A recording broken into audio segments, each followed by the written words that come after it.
Alors, avant, un petit de commentaire à faire avant de calculer cette primitive. Euh, Nous concernant, ouais, on a eu des sangliers qui sont apparus cette nuit, et ça fait déjà une semaine qu'ils apparaissent et qui retournent, voilà, un petit jardin pour lequel il n'y a plus besoin de le retourner et de le travailler, puisqu'en fait le sanglier fait son travail et il suffit de le ratisser. Et en le ratissant, bon, je veux dire, le sanglier fait bien son travail, malgré qu'on parle de trous, ils font pas des tranchées, hein. C'est pas des tranchées, c'est des petits trous. Bon, quand les gens parlent de sangliers, ils disent bon, que les sangliers font des trous, oui, mais c'est des petits trous. Avec ça, vous pouvez ratisser facilement, vous travaillez facilement la terre avec ça. Grâce au sanglier, il n'y a pas besoin de quelqu'un qui bêche. Il ne faut pas faire appel aux soins d'une personne pour bêcher le jardin ou par vos propres soins, pourquoi pas. Si vous bêchez le jardin, là, il suffit de ratisser. Voilà, le travail est fait déjà euh, grâce au sanglier. Alors, je vous rappelle qu'ici, bon, enfin, je sais pas que je vous rappelle, je l'ai jamais dit, mais on a eu déjà la visite d'innombrables animaux. Ça fait une semaine qu'ils sont là, hein. Depuis, bon, on est le 31 janvier, ça fait une semaine qu'ils apparaissent, voilà, euh, en meute, sur 3-4, voilà, et bon, c'est un petit peu nerveux, c'est-à-dire qu'ils bon, ils bougent beaucoup, et dans le sens, ils courent toujours. Ils courent toujours, ils ont toujours peur, je sais pas qu'est-ce qu'ils ont à courir. Bon, il y avait un qui. Pourtant, ils viennent la nuit, et la nuit, je sais pas qu'est-ce qu'ils ont peur de courir, qu'est-ce qu'ils viennent courir la nuit alors qu'il n'y a personne. Bon, enfin bref. Ceci étant dit, bon, on a eu bon, d'innombrables animaux qui sont venus ici dans le jardin. Je pense à des hérissons, plusieurs hérissons, des sangliers. Bon, les oiseaux sont toujours là, bon, là, ils sont toujours là. Et bien sûr, d'autres animaux. Bon, des écureuils. Bon, renard, j'ai pas encore vu. Mais en tout cas, tout ça, c'est bénéfique. Alors que d'autres personnes pensent déjà à, à leur petite personne et vouloir éliminer, je veux dire, ces animaux, tels que le sanglier. Une fois qu'ils font un trou dans leur jardin, sont mécontents. Bah, qu'est-ce que c'est qu'un petit trou? Ce n'est qu'un petit trou, hein. Il n'a pas creusé une tranchée pour aller d'une maison à l'autre, hein. Il fait juste un petit trou. Si ça dérange les personnes, il suffit juste de cloisonner. De cloisonner. Voilà, parce qu'on dit que les animaux, bon, là maintenant, il ne faut pas aller ennuyer le sanglier, il ne faut pas l'ennuyer, il vient la nuit, il ne faut pas aller l'embêter. Voilà, maintenant, si vous n'êtes pas content, ben, il faut juste faire un petit muret, et là, il passera plus. Il passera plus. Ou une clôture. Voilà, donc il faut prendre les devants et pas éliminer, tuer un sanglier, ça n'a aucun sens. Parce qu'il y a des gens qui polluent constamment l'environnement et eux on les tue pas, bon, et là bon, un sanglier il faudrait le tuer alors que bon, dans, voilà, le sanglier dans la nature, il est dans son propre environnement. Donc l'être humain il pense qu'à lui, il pense que à vivre lui-même, mais ben, il pense pas aux animaux. Il pense pas aux animaux alors que l'animal bon, fait partie de nous, il fait partie intégrante de l'environnement et voilà, du monde qui est présent. Donc, les sangliers ne sont pas là pour être éliminés, hein. Bon, c'est vrai qu'il fut un temps où les bois étaient considérés comme les magasins d'antan, puisque pour aller se nourrir, ils allaient dans le bois, ils allaient chasser, bon, ils allaient manger des cerfs, des biches, des lièvres, des lapins, des sangliers, il y avait tout ce qu'il fallait dans le bois, la nature fournissait tout ce qu'il y avait besoin, des écureuils, tout ce que vous voulez, tout ce que vous voulez. Il y avait tout ce qu'il fallait pour se nourrir, des faisans, des cerfs, des biches, tout ce que vous voulez. Voilà, donc les gens, ils allaient. Enfin, c'est vrai que la chasse était permise aux riches, mais disons que euh, le magasin, c'était la forêt. Alors que maintenant, bon, quelqu'un qui a besoin de quelque chose, il va au magasin. Il doit aller au magasin chercher, bon, il a de l'argent, et avec son argent, ben, il va chercher, bon, en échange, il fait un échange de la monnaie, de l'argent, de la monnaie contre un bien. C'est un principe économique tel que, voilà, on peut penser que c'est un principe économique comme un autre. Donc aller chercher à manger, maintenant, il faut aller au magasin pour aller et faire un échange de la monnaie dictée par une règle qui est le prix du bien contre monnaie et contre monnaie sonnante et trébuchante, comme on dit. Contre monnaie sonnante et trébuchante. Donc vous fournissez de la monnaie, on vous donne une marchandise en fonction du prix de la marchandise. Et bien sûr, avant c'était pas comme ça. Vous allez dans le bois, vous faisiez la cueillette. Quand je dis bois, c'était des forêts aussi. Hein. Bon, les forêts, c'était immense. Hein. Parce que maintenant, les bois sont, les forêts sont réduites en peau de chagrin qu'on appelle ça bois. Des petits bois. Avant, les forêts, c'était des... Ça, on avait une densité forestière qui était très grande. On avait tous les types de... Voilà, tous les types de bois. Hein. Les conifères, voilà, le chêne, le bouleau, tout ce que vous voulez. Vous avez toutes sortes d'arbres. Toutes sortes d'arbres. Enfin bref. Ceci étant dit, pour pas m'éterniser sur comment on appelle ça, les sangliers, bon, ce que je n'ai pas encore vu, c'est un faisan. Je voudrais bien voir un faisan, mais je n'ai pas encore vu ça. Bon, le faisan, je n'ai pas encore vu. Bon, disons que j'ai vu des sangliers.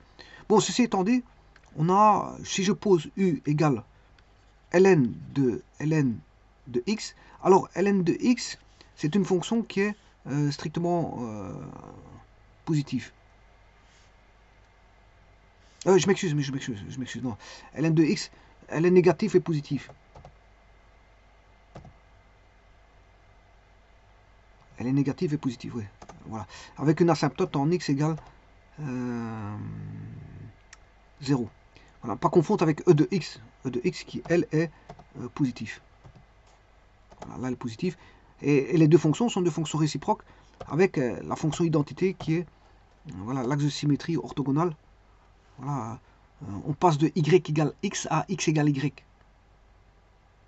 Y égale. Voilà, la fonction réciproque. Si vous voulez la fonction réciproque, alors si je pars de y égale e de x, y égale exponentielle de x, eh bien, il suffit de faire, aller chercher le logarithme dans chaque membre, ln e de x, ln y égale x ln de e, alors ln de e ça fait 1, on a ln de y égale x, voilà. Donc en faisant ça, qu'est-ce qu'on a fait? Qu'est-ce qu'on a fait? Ben, c'est tout simplement, là j'ai l'axe x, et là j'ai l'axe y. Là, je pars de y égale e de x dans un repère orthonormé d'origine O d'axe xy. Voilà. Et là, je dessine la fonction e de x. Bon, ça, c'est la partie là. C'est la partie là. Puis après, je fais les transformations. Et puis, j'écris x égale ln de y.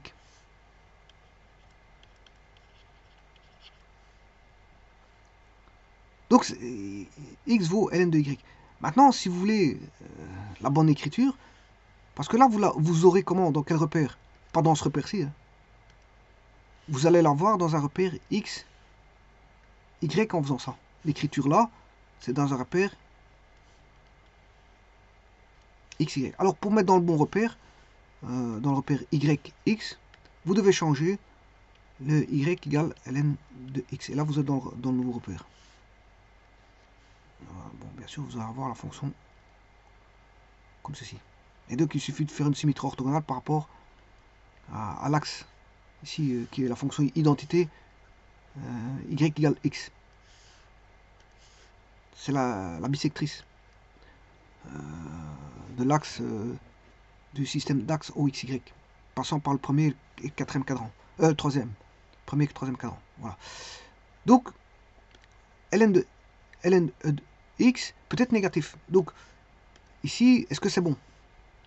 Alors, si j'écris avec 100 valeur absolue, bon, si je mets en valeur absolue, je peux mettre les négatifs, il n'y a pas de problème. Parce qu'ici, il est à doubler d'un deuxième logarithme impérial. Donc, ça veut dire que si vous faites ça, il faut prendre les... si je fais ça, bon, là, je peux prendre toutes les valeurs, sauf celle qui, ln de 0, on ne peut pas avoir. Donc, qu'est-ce qui va se donner 0? C'est ln de 1. Donc, dans ce cas-ci, si je mets la valeur absolue, je ne peux pas mettre 1. D'ailleurs, on va le voir tout de suite. Ln valeur absolue de ln de x.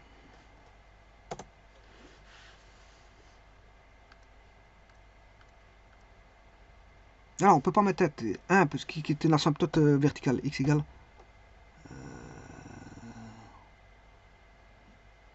1. Voilà, on a déjà 1. Mais c'est vrai que ln de x n'est défini que de 0 à plus l'infini. De 0 non compris. Oui, il faudrait faire une petite étude ici.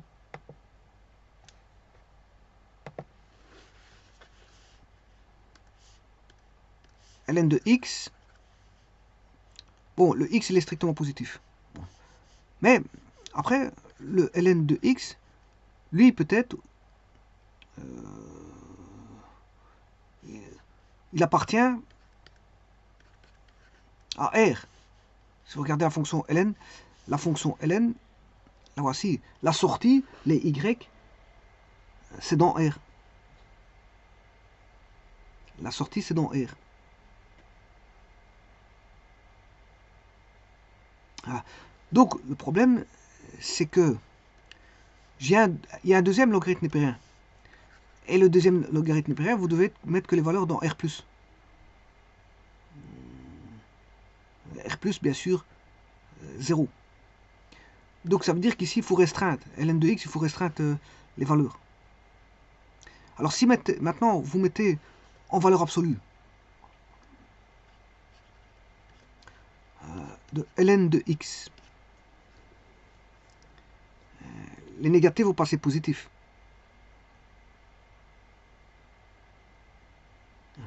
Mais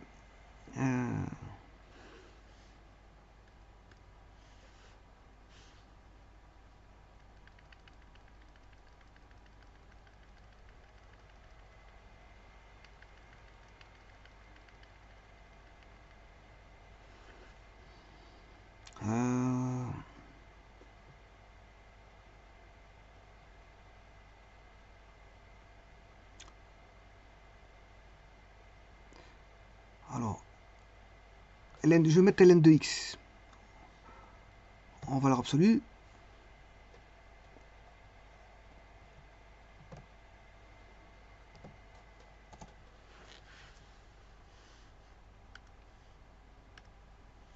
Voilà, ln de x en valeur absolue est définie dans R+0. Parce que les moins deviennent positifs. Donc c'est bien ce que j'ai dit. Ici, vous avez ln de R+0. Mais si vous prenez la fonction, là, si vous démarrez le logarithme népérien au-dessus de 0, ben, il est positif.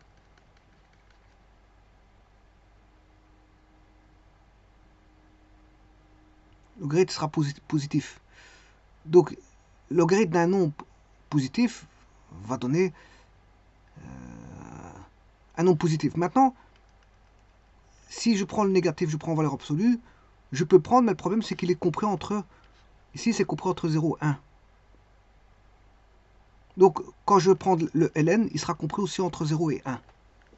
Le ln est compris entre 0 et 1, d'office. Le ln du ln, bien sûr. Hein, le ln du ln. Donc, ici, je dirais que le ln... Bon, si je prends le ln de... Oui, c'est parce que je voulais prendre sans valeur absolue. Sans valeur absolue, c'est...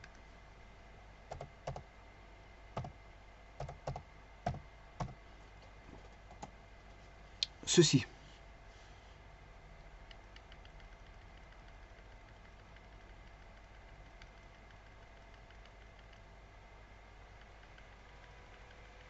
Donc vous voyez qu'il y a une différence. Hein.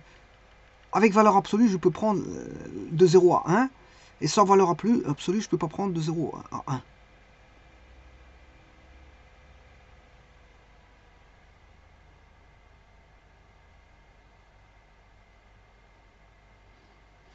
C'est normal parce que sans valeur absolue, vous avez les négatifs. Et le logarithme d'un nombre négatif, on ne peut pas prendre. C'est juste ça. Par contre, si je le mets en valeur absolue, je peux reprendre les valeurs. Mais elles seront cantonnées de 0 A plus l'infini, et je retire le 1. Bon, de toute façon, je vais mettre le domaine ici. On va faire le domaine ici.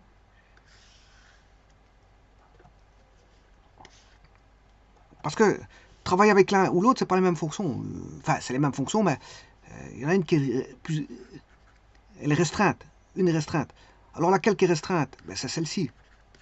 Alors ça, c'est ce domaine. C'est x appartenant à 1. Alors 1, je ne peux pas prendre. Jusque plus l'infini. Enfin, avec une tendance infinie. Par contre, l'autre, c'est pas le même. Ln de la valeur absolue de Ln de x, là, je peux prendre les valeurs négatives du Ln. Donc, là, le domaine, il va être moins restreint. Il va partir de 0 jusqu'à plus l'infini, mais cette fois-ci, je vais retirer le 1. C'est normal. Parce que le 1, Ln de 1, ça fait 0.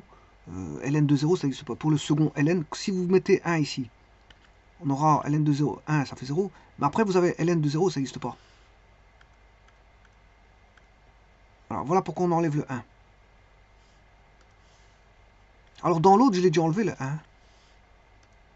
Alors, bien sûr, comme le Ln, comme je vous l'ai dit, Ln de x, il fait ceci. Donc, il est négatif ici, nul en 1, et positif comme ceci. Donc, on peut faire un tableau de signes. Hein. Via un tableau de signes, vous avez la fonction, là, on a le x, le Ln de x, le Ln de x s'annule en 1. Alors, en dessous, c'est négatif, par là, c'est positif. Bien sûr, vous devez vous arrêter en 0, et là, elle n'est pas définie en 0, et là, par là, elle n'existe pas, à gauche de 0.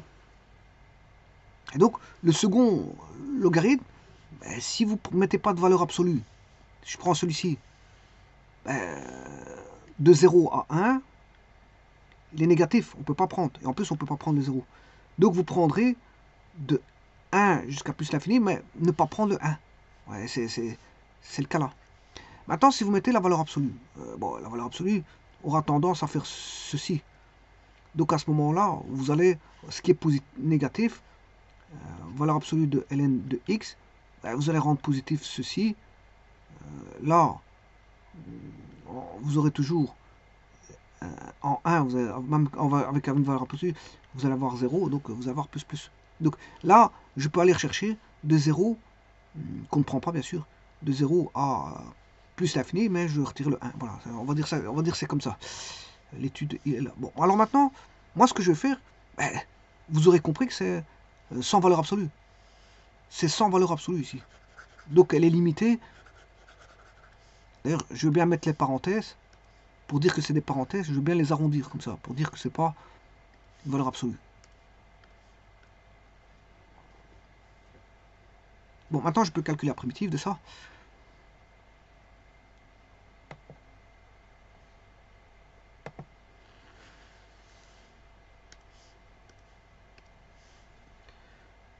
Donc si je pose U égale ln de x, attention que c'est sans valeur absolue, oui c'est parce que je travaille sans valeur absolue, je peux faire la différentielle de U qui est la différentielle de ln de x. Je vous rappelle que ln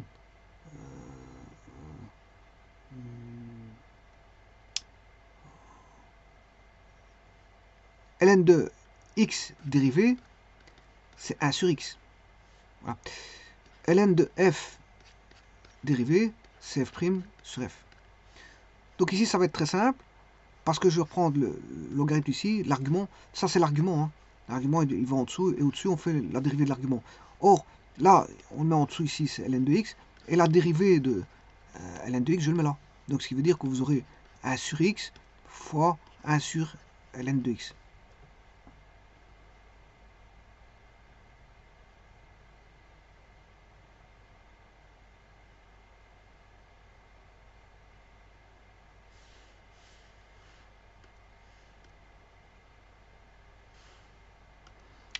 Voilà. Bon, est-ce que ça va m'aider là-dessus? Peut-être pas. Parce que ici, je vois que j'ai quand même deux fonctions. J'avais pas vu le 1 sur x. Je ne l'avais pas vu, je pensais que j'avais que ln de ln.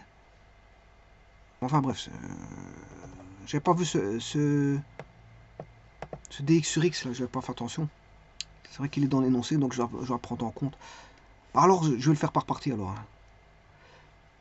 Je vais poser u égale ln de x. Différentiel de u, je viens de le faire. C'est 1 sur x fois 1 sur ln de x différentiel de x. Donc,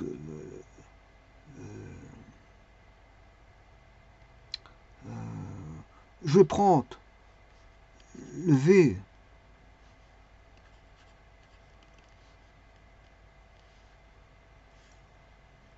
donc le u, j'ai pris ceci. Hein.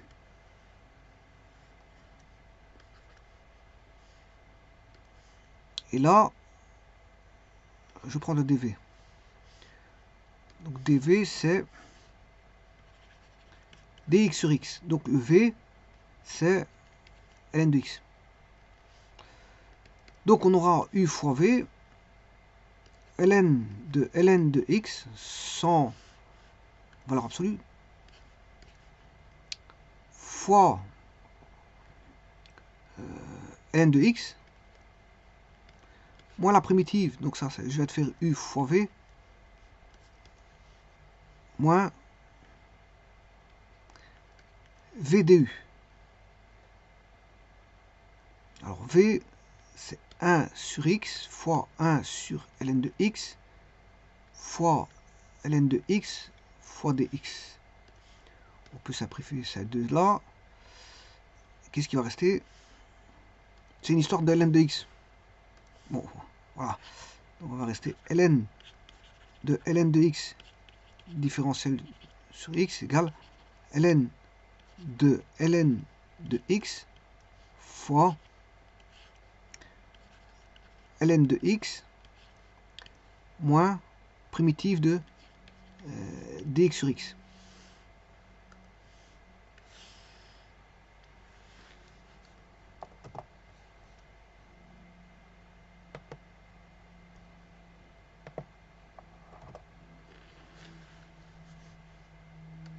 Bon, la primitive de dx sur x, c'est ln de x. Hein. C'est une primitive directe. Donc, comme je vous l'avais dit, c'est une histoire de ln de x. Parce que, regardez, on a du ln de x. Différentiel de x sur x est égal à ln de x fois ln de x moins ln de x. Et donc, je peux mettre ln de x en évidence fois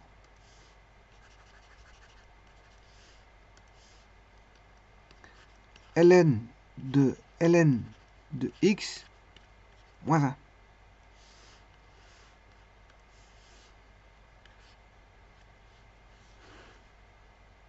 Bien sûr, à une constante près.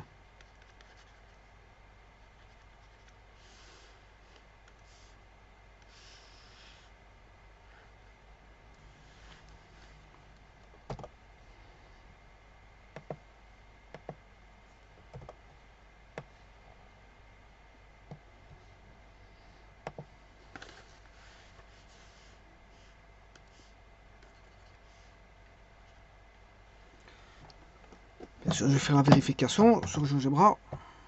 Alors, je vais faire sans la valeur absolue, donc je vais retirer cette fonction.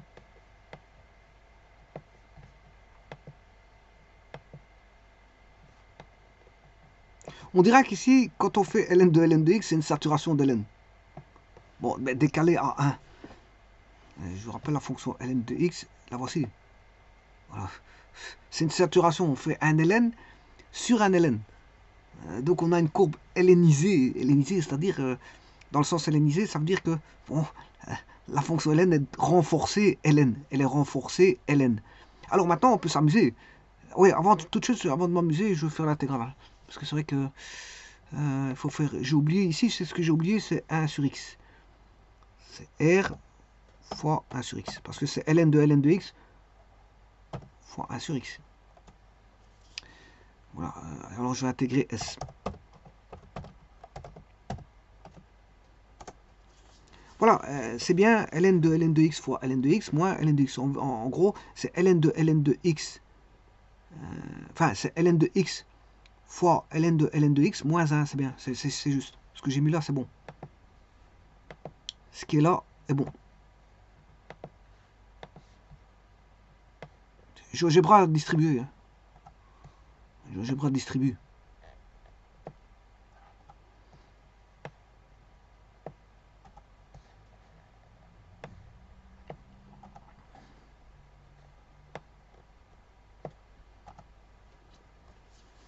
Alors maintenant, intéressons-nous, je veux dire, pour l'amusement, hein, c'est juste pour l'amusement, à une courbe, ça n'a un peu rien à voir avec les primitives ici, je vous le dis tout de suite. Alors, comme ça, on va s'intéresser à une courbe ln de ln de ln de ln de ln de ln de x. Elle est lnisée une fois, deux fois, trois fois, quatre fois, cinq fois. Voilà, une fois ln, deux fois ln, trois fois, quatre, cinq fois ln. Elle est lnisée cinq fois.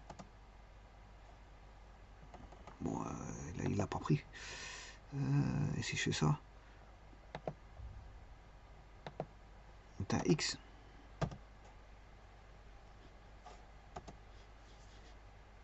Ah, il ne sait pas le trouver. Là, il ne sait pas le trouver. Bon, je vais regarder à partir de ln, si je prends ln de x. Bon, je vais tout effacer. Hein. Bon, la primitive a été calculée, la vidéo. Bon, on se termine ici, mais c'est juste pour, comme amusement, voir le fait de helléniser une procédure ln plusieurs fois, à chaque fois prendre le logarithme népérien, qu'est-ce que ça va donner. Donc, je pars d'un logarithme népérien, voilà, qui est là. Je fais ln de f. Bon, ln de f, c'est ln de ln. Maintenant, je vais faire ln de g. Voilà. Je vais faire ln de h. Bon, alors l'autre, h, je sais pas ce qu'il est.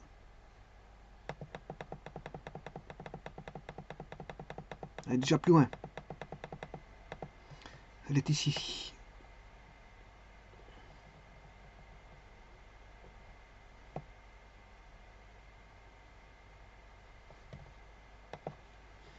ln de p. Voilà, là on est beaucoup plus loin.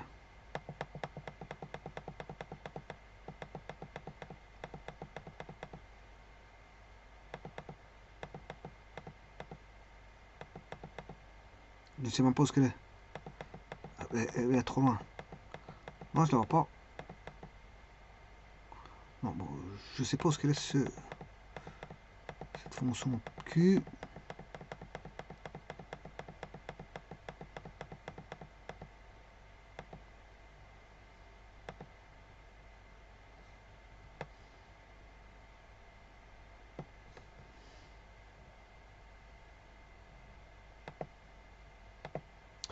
À mon avis, elle doit être loin.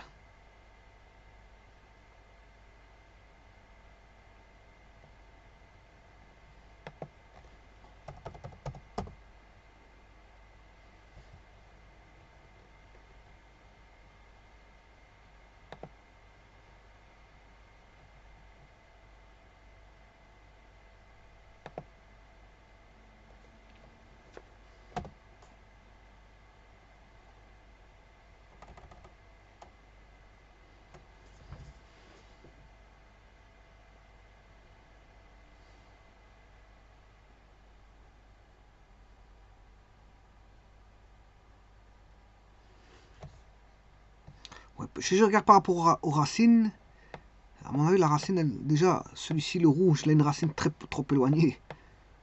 Bon, ça veut dire que, bon, elle est éloignée, cette fonction-là. Voilà, si je vais chercher Q, je peux aller chercher, mais je verrai apparaître que si je fais un zoom très, très important.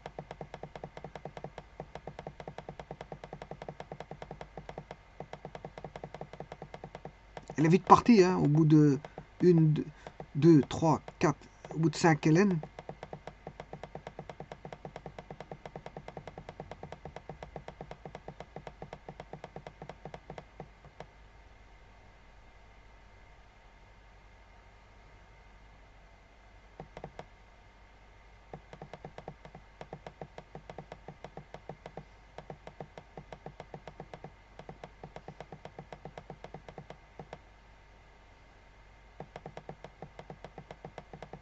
faut voir aussi s'il a dessiné aussi.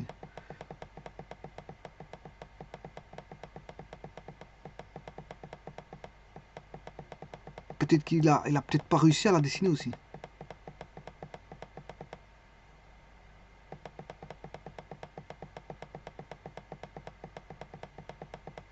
À mon avis, il n'a pas réussi à la dessiner parce que je ne la vois pas apparaître.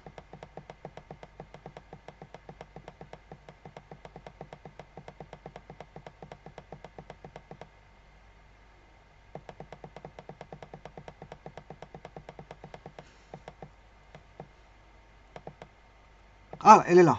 Elle est là. Oula, elle est là.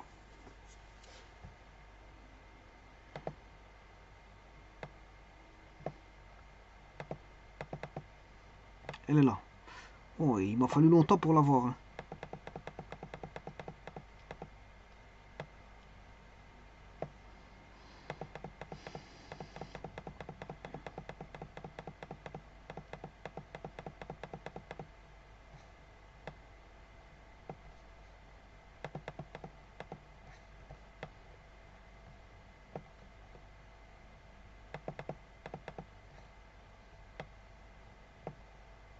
Donc je suis descendu quand même à 3 814 3 814 000. J'étais allé chercher un X de 3 814 000. Pour que Q existe. Hein. Donc imaginez-vous si je fais le prochain logarithme il sera loin, beaucoup plus loin.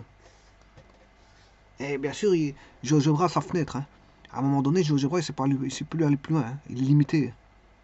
Il va vous mettre des exposants et puis après, quand sa mémoire elle est dépassée, il ne sait plus aller plus loin. On ne peut pas mettre un nombre infini, enfin un nombre qui tend vers l'infini ici. Vous aurez compris que tout logiciel est cadré par une limite, voilà, de nombres. Alors plus la gestion des nombres et la mémoire est importante, plus on peut aller loin. Le processeur, etc. Le processeur, plus on a un grand processeur. Bon, maintenant, pour pratiquer des grands calculs, on fait usage de multiprocesseurs. Hein.